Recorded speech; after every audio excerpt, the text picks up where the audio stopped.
Ah, Alaska, where it's always Narnia and never winter. Welcome to the Fantasy of C.S. Lewis. I'm Bruce Edwards, and I'll be your teacher and guide and collaborator over the next 8 weeks. We look forward to the collaborations we'll have. And I just want to introduce you to this wonderful landscape from which I'll be teaching. I live in Alaska, and my family and I moved here 2 years ago, and I spent 32 years at Bowling Green State University teaching and serving as an administrator. And we've come to the wilderness and what they call the last frontier. And in some ways, fantasy and science fiction are kind of the last frontier of the kind of writing and publishing and reading that C.S. Lewis and friends like Charles Williams and J.R.R. Tolkien love to do. And that group of friends and well-wishers and associates and editors, they were called the Inklings. And as the Inklings, self-titled, somewhat tongue-in-cheek, they found themselves as the sorts of companions who could inspire each other, and as well as being critical, critical in a way that would open up vistas to the writer who was under scrutiny. And that's what we hope is going to happen in our course.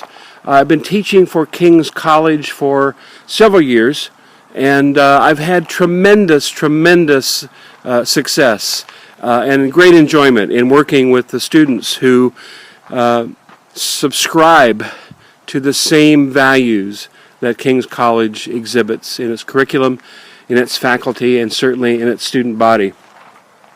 My hope for you is that if you've not read Lewis before and are basically unfamiliar with his story and his stories, that you'll find great encouragement in discovering his characters and his themes as we traverse the fantastic worlds that he envisioned and put pen to paper.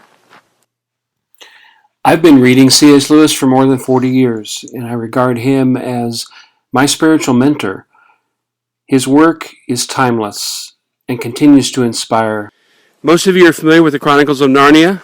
We'll start there.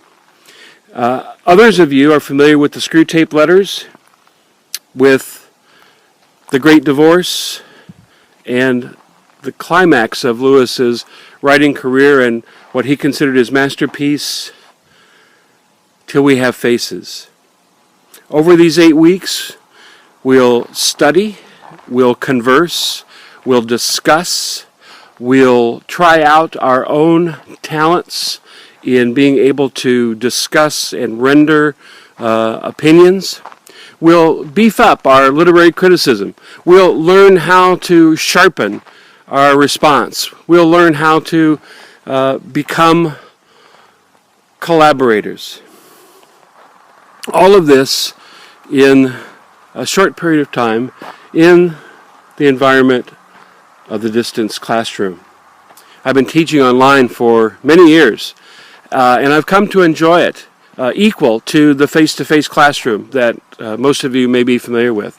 And I'd just like to say that I think the elasticity and malleability of the distance classroom makes possible all sorts of innovation and redirection, and therefore it not only doesn't inhibit our learning and our fellowship, but enhances it.